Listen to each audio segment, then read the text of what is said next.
Meridian commerce class में मैं कुलदीप जहांगीर आपका स्वागत करता हूं। हम देखने जा रहे हैं सैलरी हेड में क्वेश्चन नंबर 13। सैलरी हेड का क्वेश्चन नंबर 13 देखिए। क्वेश्चन क्या कह रहा है आपको। क्वेश्चन में लिखा हुआ है मिस्टर अशोक कुमार, यहाँ पे लिखा हुआ है Shri Ashok Kumar is employed in Jaipur textile industries limited Jaipur from 1 जुलाई 2010। देखिए 1 जुलाई 2010 को डिटेल दी हुई है। 1 जुलाई 2010 को डिटेल दी हुई है। ग्रेड दी हुई है 10,500, 100 और 12,500। इस पर्सन ने ज्वाइन किया 1 जुलाई 2010 से। इसकी ग्रेड कैलकुलेट करेंगे। इसकी ग्रेड कैलकुलेट करने में पता चलेगा, देखो 1 जुलाई 2010 से किया है, तो जब आप ग्रेड कैलकुलेट करोगे तो अप्रैल मई और जून, अप्रैल मई और जून 3 महीने की सैलरी अलग होगी और फिर जो 9 मंथ बचते हैं उसकी सैलरी अलग होगी। अप्रैल मई और जून, अप्रैल मई जून की सैलरी अलग होगी। बेसिक सैलरी जब कैलकुलेट करेंगे 10,700 तो रहेगी 3 मंथ के लिए और 10,700 रहेगा 3 मंथ के लिए और 10,800 हो जाएगा 9 मंथ के लिए। अप्रैल मई जून में सैलरी की कैलकुलेशन करेंगे तो चेंज हो जाएगी। 3 मंथ तो रहेगी 10,700 और 9 मंथ रहेगी 10,800। इनकी काउंटिंग करेंगे तो बेसिक सैलरी कितनी आएगी। यस 1,29,300, 1,29,300 इसकी बेसिक सैलरी। अब देखेंगे, देखो इस आगे क्वेश्चन में लिखा हुआ है basic salary is given dearness allowances. देखिए क्वेश्चन में डियरनेस अलाउंसेस गिवन है आपको 600 per month, 600 per month dearness allowances given है। तो आपके 12 मंथ का हो जाएगा 600 मल्टीप्लाई 12 करेंगे 7200। आगे आपको कह रहा है सिटी कंपनसेंट्री अलाउंस गिवन है 50 rupees per month. City compensatory allowance given है, देखिए आपको सीसीए दिया हुआ है 50 रुपीज़ पर मंथ। 12 मंथ का कैलकुलेट करेंगे तो आएगा 600। 12 मंथ का कैलकुलेट करने पे कितना आएगा 600 सॉरी। आगे देखिए क्या दिया हुआ है, हाउस रेंट अलाउंस दिया हुआ है 250 पर मंथ। एचआरए दिया हुआ है आपको 250 पर मंथ। और देखिए सबसे नीचे लास्ट पैराग्राफ में लिखा हुआ है एज्यूमिंग, क्या एज्यूम करना है आपको, assuming that Shri Ashok lives in a ancestral house. ये पैतृक मकान में रह रहा है और पैतृक मकान में रहने वाला पर्सन कभी भी किसी को रेंट पे नहीं करता है। हाउस रेंट अलाउंस के रूल्स में आता है आपका rent paid minus 10% of salary. अगर वो रेंट पे नहीं करेगा तो उसका जो सेकंड पॉइंट है वो हो जाएगा नील, मतलब कि एग्जेम्प्ट अमाउंट कुछ भी नहीं होगी। एग्जेम्प्ट अमाउंट कुछ भी नहीं होगी, तो जितना एचआरए रिसीव किया है सारा का सारा टैक्सेबल हो जाएगा। 250 पर मंथ, 250 पर मंथ करेंगे तो 12 मंथ का कैलकुलेट करेंगे 250 मल्टीप्लाई 12 करेंगे तो आएगा 3000। क्योंकि अनसेस्ट्रियल हाउस में है, पैतृक मकान में है, फुल्ली टैक्सेबल हो जाएगा, नील कुछ भी नहीं होगा। आगे देखिए यहाँ पे दिया हुआ है फर्स्ट पॉइंट में दिया हुआ है ही has been provided the facility of a car. देखिए कार फैसिलिटी आ गई है। कार फैसिलिटी के रूल्स के लिए गिवन है आपको विद ड्राइवर, ड्राइवर भी साथ में है तो ड्राइवर के 900 रुपीज़ अलग से जुड़ते हैं। फिर कह रहा है ऑफ 2 लीटर, देखिए 1.6 लीटर से ज़्यादा है, 2 लीटर है 1.6 लीटर से ज़्यादा है, विच is use by him for both official and private purpose. और बोथ यूज़ ले रहा है, ऑफिशियल और प्राइवेट पर्पस। देखिए 3 चीज़ आई है इसमें। सबसे पहले 1.6 लीटर से ज़्यादा है और 1.6 लीटर से ज़्यादा है और आगे दिया हुआ है कार किसकी है, एम्प्लॉयर की कार है और ऑफिशियल और पर्सनल पर्पस दोनों यूज़ आ रहा है। तो कितना लेते हैं 2400 लेते हैं, प्लस ड्राइवर अलग से दिया हुआ है तो ड्राइवर के 900 जुड़ जाएंगे। पर मंथ के लिए दिया हुआ है 2400 का रूल्स है, प्लस ड्राइवर है तो 900 जुड़ जाएंगे। तो जो कार फैसिलिटी की कैलकुलेशन होगी वो 3300 पर मंथ की होगी। 2400 प्लस 900 ड्राइवर के 3300 की कैलकुलेशन होगी। अब देखिए कितने महीने यूज़ लिए इस कार को।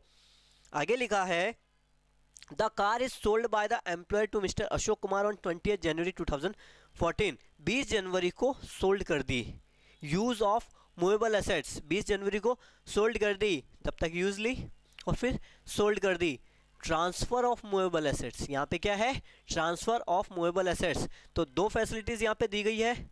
फर्स्ट तो कार फैसिलिटी, देन आफ्टर आगे दिया हुआ है transfer of movable assets, movable assets को ट्रांसफर किया है। तो देखिए सबसे पहले तो अप्रैल से 20 जनवरी को उसने सोल्ड किया है, तो अप्रैल से लेके 31 दिसंबर तक 9 मंथ तो कार फैसिलिटी की कैलकुलेशन होगी। अभी आपने देखा 3300, 24 प्लस ड्राइवर 900, 3300 पर मंथ था, तो 3300 इंटू 9 करेंगे तो इसकी कार फैसिलिटी आएगी 3300 9 मंथ के लिए, अप्रैल से दिसंबर।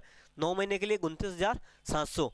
फिर देखो इसकी जो कैलकुलेशन होगी यूज़ ऑफ मूवेबल एसेट्स, जो मूवेबल एसेट्स की जो कैलकुलेशन होगी कैसे होगी, इसने एक्वायर्ड किया था, कब खरीदी इसने ये कार, इसने ये कार खरीदी थी 31 दिसंबर 2011 को, 31 दिसंबर 2011 को इसने कार एक्वायर्ड की थी ₹2 लाख, 2 लाख में इसने एक्वायर्ड किया था, जो कि था कब एक्वायर्ड की थी 31 दिसंबर को, ये 31 दिसंबर 2011, 31 दिसंबर 2011 को इसने कार एक्वायर्ड की थी। आपका प्रीवियस ईयर 13-14 है तो डेप्रिसिएशन कैलकुलेट करेंगे। कार के लिए सैलरी हेड में डेप्रिसिएशन की जो रेट दी हुई है वो दी हुई है 20% ऑन WDV, WDV पे 20% लगाएंगे। अब देखिए 2 लाख की कार है, 20% डेप्रिसिएशन लगेगा, 2 लाख का 20% 40,000, ये आएगा 1,60,000। ये कब आएगा, ये आ जाएगा आपके 1 अप्रैल 2012 को। फिर इस पर डेप्रिसिएशन लगाएंगे, डेप्रिसिएशन 20% लगेगा WDV वैल्यू पे 32,000।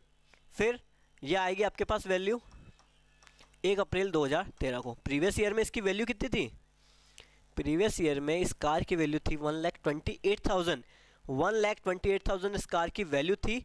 और यहाँ पे लिखा हुआ है इस कार को सोल्ड किया गया है 1 लाख रुपए में, 1,28,000 की थी, 1 लाख में सोल्ड किया तो फैसिलिटी कितनी हो गई, यस 1,28,000 माइनस 1 लाख, फैसिलिटी कितनी हो गई, 1 लाख की फैसिलिटी हो गई। जो use of transfer of movable assets, property 1,28,000 की थी, 1 लाख रुपए में इसे ट्रांसफ़र किया तो 28,000 का इसको क्या हो गया, फैसिलिटी हो गया। अब देखिए आगे क्या कह रहा है पॉइंट्स में, आगे आपको दिया हुआ है सेकंड पॉइंट में क्या कह रहा है, the electricity and water bill of Shri Ashok, specified employee है क्योंकि इसकी सैलरी है 50,000 से ज़्यादा है, स्पेसिफाइड एम्प्लॉई है और स्पेसिफाइड एम्प्लॉई के लिए वाटर बिल टैक्सेबल हो जाएगा, इलेक्ट्रिसिटी और वाटर बिल फुल्ली टैक्सेबल हो जाएगा, 600 रुपीज़ टैक्सेबल कर दिया जाएगा, 600 rupees payment of water and electricity bill, 600 taxable. Third point में कह रहा है he is allowed 1 month leave during January month every 2 years, प्रत्येक 2 साल में जनवरी में ये छुट्टी लेता था, which is use to go to Darjeeling घूमने जाता था। अगर लीव ट्रेवल असिस्टेंस है ये पॉइंट्स यहाँ पे, अगर कोई भी SSC अगर बाहर जा रहा है पिछले 4 साल के ग्रुप में 2 बार वो बाहर जा रहा है, तो अगर उसके 98 से पहले के अगर कोई चिल्ड्रन हैं तो वो टोटली एग्जम्प्ट है, और 98 के बाद अगर कोई चिल्ड्रन है तो उनमें से केवल 2 बच्चे ही एग्जम्प्ट किए जाएंगे, 2 बच्चे ही एग्जम्प्ट होंगे। 98 के बाद अगर तीसरा होता है तो उसे टैक्सेबल करना है, 98 से पहले के एग्जम्प्ट, 98 के बाद के केवल 2 बच्चे टैक्सेबल 2 बच्चे एग्जम्प्ट होंगे, बाकी के टैक्सेबल करने हैं आपको। देखिए क्या दिया हुआ है इस पॉइंट्स में, यहाँ पे आपको शो किया गया है कि during the previous year when he went to Darjeeling on leave his expenses for going and coming back with his wife, देखिए इसके साथ इसकी वाइफ गई थी, आगे लिखा हुआ है एंड 4 चिल्ड्रन, और उसके 4 बच्चे गए थे। टोटल कितने लोग गए थे, वो गया था, उसकी वाइफ गई थी और उसके साथ 4 बच्चे गए थे, उसके टोटल 6 लोग गए थे। एक की एज है 16 ईयर्स, 16 ईयर्स एज है, प्रीवियस ईयर 13-14 है, इसका मतलब उसका बर्थ 98 से पहले हुआ होगा। फिर 13 ईयर्स, बर्थ कब, 98 के बाद, यस 13 ईयर्स एक। फिर 10 ईयर्स 98 के बाद ये दूसरा बच्चा, फिर एंड 7 ईयर्स, 3 बच्चे हैं 98 के बाद के, 2 को एग्जाम्प्ट करना है, जो तीसरा है 7 ईयर्स जिसकी एज है उसे क्या करना है आपको, टैक्सेबल करना है, उसका एक्सपेंसेस आपको यहाँ पे टैक्सेबल करना है। इनके जो 6 लोग ये घूमने गए हैं इनके 7,200 का खर्चा टोटल हो रहा है, एक्सपेंसेस कितने हो रहे हैं 7,200 के इनके एक्सपेंसेस हो रहे हैं, 6 पर्सन ये हैं तो एक के लिए 1200 का अमाउंट क्या हो जाएगा, टैक्सेबल होएगा। 7,206 के लिए है तो एक के लिए 1200 का अमाउंट टैक्सेबल। फिर दिया हुआ he has been given the facility of domestic servant, servant facility दी गई है, टैक्सेबल हो जाएगी, सर्वेंट फैसिलिटी टैक्सेबल कर देंगे। सर्वेंट फैसिलिटी है यहाँ पे दिया गया है कितना अमाउंट है 350 रुपीज़ पर मंथ, तो 12 मंथ का कैलकुलेट करेंगे और 4200 टैक्सेबल कर दिया जाएगा। फिर लिखा है is a member of recognised provident fund. Yes, recognised provident fund का क्या रूल है, कंट्रीब्यूशन 12% था एग्जेम्प्ट और उसका इंटरेस्ट 9.5% था एग्जेम्प्ट होगा।